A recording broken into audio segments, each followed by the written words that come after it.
Welcome back. बात हो रही है इस वक्त ख़ास तौर पे चेयरमैन सेनेट के हवाले से जोड़ तोड़ अरूज पे है और वज़ीर-ए-आज़म ने एक बार फिर कहा है कि हमारे सेनेटर्स को पैसों की ऑफ़र्स आ रही हैं। कौन लोग हैं जो ऑफ़र्स कर रहे हैं और इन ऑफ़र्स को, इन कॉल्स को इलेक्शन कमीशन तक क्यों नहीं पहुँचाया जा रहा है। दूसरी तरफ अगर सिंध असम्बली की बात करें, सिंध असम्बली में आज भी गर्मा गर्मी हुई और पाकिस्तान तहरीक इंसाफ की तरफ से इल्ज़ाम लगाया गया कि आसिफ अली जरदारी साहब ने पैसा चलाया, जिसकी वजह से हमारे जो कैंडिडेट्स हैं वो ख़रीदे गए। इस पे बात करेंगे। हमें ज्वाइन किया है मोहम्मद शब्बीर साहब ने, MP हैं पाकिस्तान तहरीक इंसाफ के। बहुत शुक्रिया, आपने प्रोग्राम में वक्त दिया।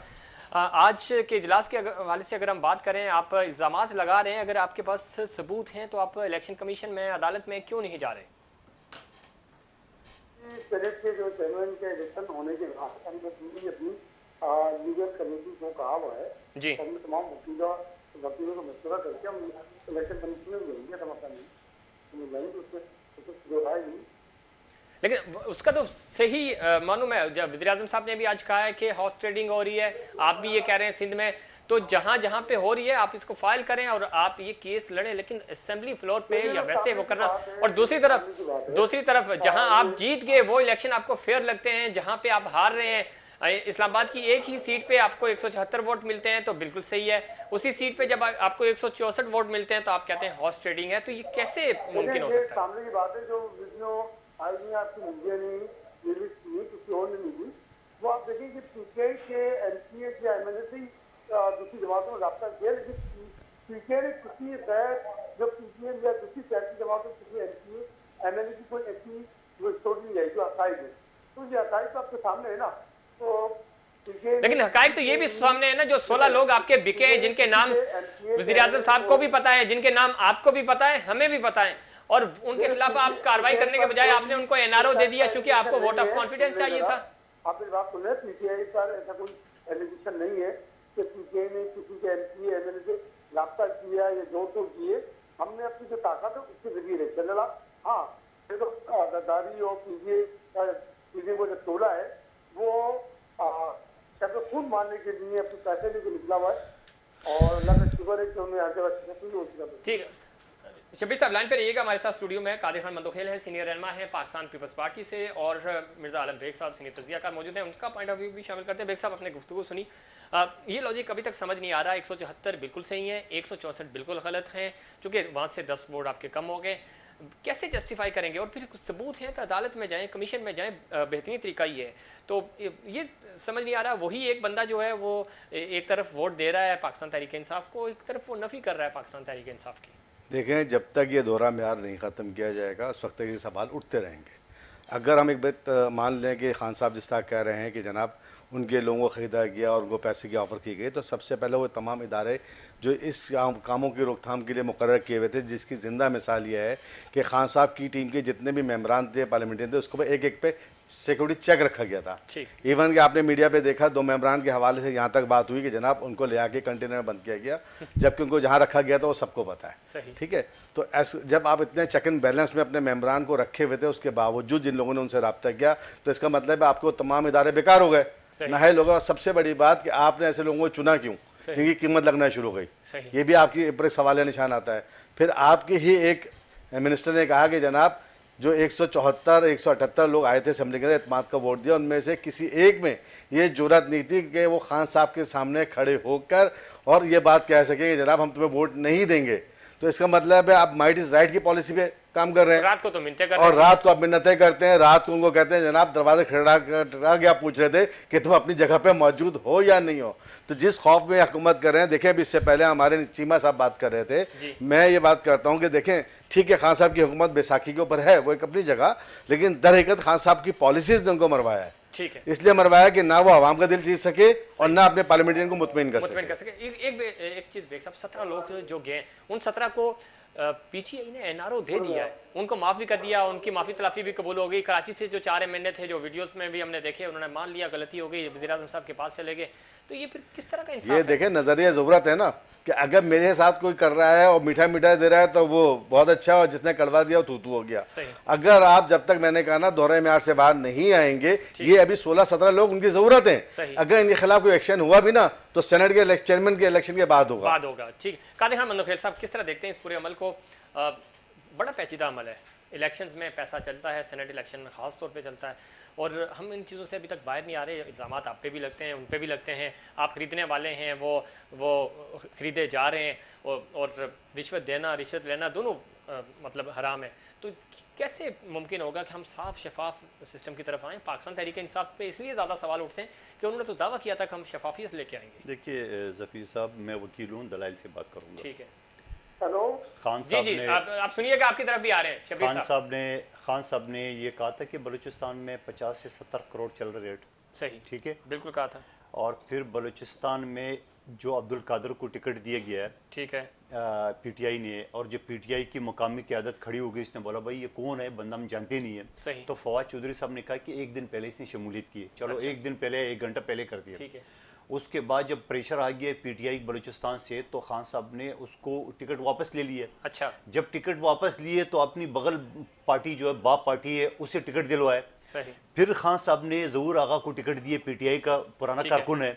फिर उसी ज़हूर आगा को उसके हक में दस्तबरदार कराए। सही। यहाँ तो पीपल्स पार्टी का न कोई उम्मीदवार था, न कोई एमपी है, न कोई टिकट। तो 70 करोड़ तो खान साहब ने खुद साबित कर दिया कि उसके अपनी पार्टी। नंबर 1 बात। ठीक है। दूसरी बात, उनका सैफुल्लाह अबड़ो एक ठेकेदार है जी। उसके खिलाफ पूरा इनके क़यादत खड़ी हो गई। ठीक है। खुद उनका साबिक वजीर अला जतोई सही। साहब खड़े हो गए, उसने कहा 35 करोड़ की बात हुई है। ठीक है। तो भाई आप मुझे बताओ, पीपल्स पार्टी का न कोई कैंडिडेट, न पीपल्स पार्टी का कोई ऑब्जेक्शन, न आपने तो अपने अमल से, अपने लोगों से खुद साबित कर दिए कि आप ही करप्शन में मलूस है। और सारे, और फिर जब आपने 4 एमएनए की बात की है, 4 एमएनए की बात की उनकी, इन एमएनए ने तो जुर्म साबित कर लिया है। अगर गिलानी साहब का बेटा उस मीटिंग में मौजूद था तो वो तो नॉन इलेक्टेड था। आपके तो 4 एमएनए थे, जब 4 एमएनए थे उसने एक्सेप्ट कर लिए, और सिटिंग एमएनए ने जब वज़ीरात, अच्छा फिर ये मैं बताऊं, जब इसने पूछा अपना शेख रशीद साहब से जियो के प्रोग्राम में कि भाई ये तो अरब बुरी जो आपने लफ्ज़ अदा किए एनआरओ दिए, बोला अगर हम मानोर नहीं तो हमारी हुकूमत गिर जाएगी, और 3 लोग सुबह तक भी असेंबली में भी लेट आए। बिल्कुल सही कह रहे हैं, बिल्कुल सही कह रहे हैं मंदोखेल साहब। शब्बीर साहब, ये तारीख में भी पहली बार हुआ है कि पाकिस्तान तहरीक इंसाफ अपने ही सेनेटर्स को पैसे दे रही है कि भाई हमें ही वोट दे देना। दूसरी चलो हॉर्स ट्रेडिंग तो होती है कि पीटीआई पीपीपी के लोग जो हैं वो पीटीआई को खरीदें। आपने तो अपने कैंडिडेट्स को खरीद के रखा हुआ था कि भाई हमें ही खुदारा पैसे दे दे, वोट दे देना, पैसे हम आपको दे देंगे। बोला है, मैं आपको जानती हूँ जी जी, और ऐसी कोई बात ही नहीं थी। ये तो खुद प्रूफ कर रहे हैं ना कि इन्होंने ये क्या कहते हैं, करीम बख्श गबोल के साथ आपने क्या किया, ये सबके बिल्कुल वीडियो क्लिप्स मौजूद है, इस पे ना जाए। इनको जो यूसुफ रजा गिलानी को मिले लामवाला, इन्होंने लोगों को पैसों की ऑफर की या हाउस ट्रेडिंग की। दूसरी चीजें के सबके सामने है कि इन्होंने हमारे एमपी को अगवा किया और तो सबके सामने आकर बयान दिया। इसमें कहा था कि सारे पदे वो चाक हो गए कि किस तरह पीपल्स पार्टी और मीडियम जो है जो दहशतगर्दी कर रही थी वोट के लिए और वोट के लिए, ये तो उन्होंने पूरे माशरे को जो तबाह करने के चक्कर में। और फिर वहाँ पे देखा हम तो पीटीआई ने पहले से ही पिटीशन दाखिल की थी शफाफ इलेक्शन के हवाले से। फिर ओपन दहेज पर हो ना, किस बात का डर था, किस बात से पीछे हटे थे, क्यों पिटीशन के खिलाफ गए थे हम तो। अच्छा खुद जो है मिसाल जमहूरियत में अब वो मीठा असलम अबड़ो शर की बात करेंगे, उसको भी अगवा किया गया है, वो खुदा शफाफियत इलेक्शन हो। लेकिन असलम अबड़ो साहब और जुतई साहब ने तो आपके सामने कहा ना इलेक्शन में पता चलता है, उसी के बाद में बात करें। हम भी चाहते हैं ना, एक निजाम ऐसा लाना चाहते हैं जहाँ अपना किराया हो और शफाफ हो, पैसा ना चले, रिश्वत ना चले। जो सेनेटर पैसा देकर आएगा या वो जिसे जो पैसा देकर लीडर बनेगा तो आवाम की क्या खिदमत करेगा। तो हम तो एक दबाई डालना चाह रहे हैं ना, एक सिस्टम बनाना चाह रहे हैं, ये उस सिस्टम के खिलाफ है। और इन्होंने शुरू से गद्दारी और भाई कराची के जो 4 एमएनए बने ना, उन्होंने 1 रुपया भी इन्वेस्ट नहीं किया था, लेकिन वो पैसे लेने वाली वीडियो में तो चले गए। लेकिन पैसे लेने किसी ने पैसे नहीं लिए, और जो पैसे ये जो आपको समझाना, अरे वो तो वज़ीर आज़म से माफी मांग चुके हैं, शब्बीर साहब माफी मांग चुके हैं। शहरियार आफरीदी ने, कोई बच्चा था वो आपका मिनिस्टर होके, और इससे पहले वीडियो भी आई थी 2018 में, जून के अपने मिनिस्टर ले रहे थे पैसे। आप माने कि आपके अपने लोगों पे कंट्रोल नहीं है और आप ही के लोग बिके हैं। अगर खरीदे हैं किसी ने तो बिके आप ही के लोग हैं, और ये बदस्थिति है। 2018 में भी बिके, वीडियो आई खुद। शबीर साहब लाइन पर रहिएगा, हमारे पास टाइम कम है चुके। बेग साहब 2018 में भी वीडियो आई थी। अपने ही लोगों को पैसे दिए जा रहे हैं कि आप हमें ही वोट दें, यानी दूसरी टीम को तो खरीदना चलो समझ आता ही है। देखिए, मैंने पहले भी कहा था कि असल में दौरा में आ रहे हैं यहाँ पर और अपनी हुकूमत की सलामती करने के लिए वो जो कर रहे हैं उसको सही गिरदान रहे हैं। अगर वही अमल बकौल आपके भाई अगर खरीदेंगे तो बिकने वाले कौन थे? इसका मतलब है जब आप पकड़ दकड़ के लोगों को पार्लियामेंट में लाओगे और उनका म्यार रखोगे कि जनाब जिसकी जितनी बड़ी वसात होगी उतना उसको नवाजा जाएगा, तो मेरे ख्याल में उसके बाद जो बिका जाएगा वो खरीदा भी जाएगा। एक आखिरी बात करूं मैं जी, कि जब पीडीएम ने यह साबित कर दी यूसुफ रजा गिलानी की सूरत में कि 169 वोट मिले, सही अदम एतमाद हो गया वज़ीर-ए-आज़म के ऊपर, तो आर्टिकल 91 सबसेक्शन 7 के तहत जो सदर ने एतमाद का वोट किया उसमें क्लियरली ये अल्फाज लिखे, मैं उर्दू में बताता हूँ कि वज़ीर-ए-आज़म अपना एतमाद खो चुका है, लिहाजा वो वोट ऑफ कॉन्फिडेंस ले। तो अपनी सदर ने उनके खिलाफ अदम एतमाद का इजहार कर दिए जो कि आर्टिकल 91 सबसेक्शन 7 में क्लियर लिखा हुआ है, उसी के तहत हुआ।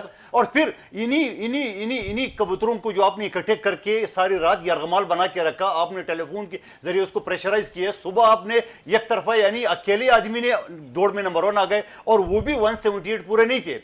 जब फैसल वाडा नायल हो चुका है, सीट छोड़ चुका था स्पीकर जाने से, तो इसके वोट क्या है? 171 तो चाहिए थे ना, वो तो फिर नहीं तो झूठ तो 178 तो झूठ है ना, इसकी इंक्वायरी होना चाहिए ना। वो होगी, रिपोर्ट भी आ गई, लेकिन मसला ये है, उस पे हाजिरी उनकी पूरी है।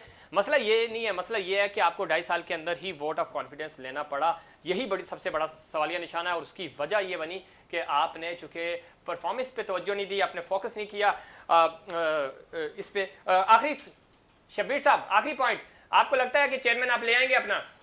इंशाअल्लाह ताला। कैसे? ठीक है, आपको क्या लगता है चेयरमैन किसका आएगा? देखिए, इस वक्त जो सूरत हाल है पीडीएम के अंदर, इस वक्त जो हालात चल रहे हैं उसके मुताबिक मैं समझता हूँ अभी चेयरमैन सीनेट जो आएगा वो दोबारा पीडीएम की तरफ से आएगा। 6 वोट ज्यादा है और चूंकि अगर आप अखलाकी तौर पर भी देखें तो 6 वोट ज्यादा है। खुफिया शुमारी के अंदर 2-4 वोट आगे पीछे मुस्तरद कर देंगे।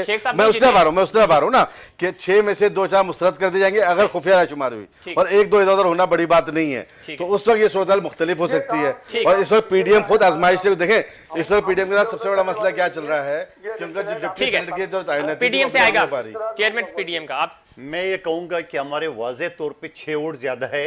अब इनके ऊपर है ये जो रेफरेंस भेजा, सुप्रीम कोर्ट में केस किया है या बिल पेश किए, ये उसका इम्तिहान है, ये खुद पेश करें। चले ठीक है, बहुत शुक्रिया शबीर साहब आपका, बहुत शुक्रिया मिर्जा आलम बेग साहब आपका, बहुत शुक्रिया कादिर खान मदखिया साहब आपका, बहुत शुक्रिया। इसमें कोई शक नहीं कि हॉर्स ट्रेडिंग हो रही है और इस हॉर्स ट्रेडिंग को रोकना बहुत ज़रूरी है, लेकिन उसके लिए वज़ीर-ए-आज़म साहब नीयत का साफ होना भी ज़रूरी है।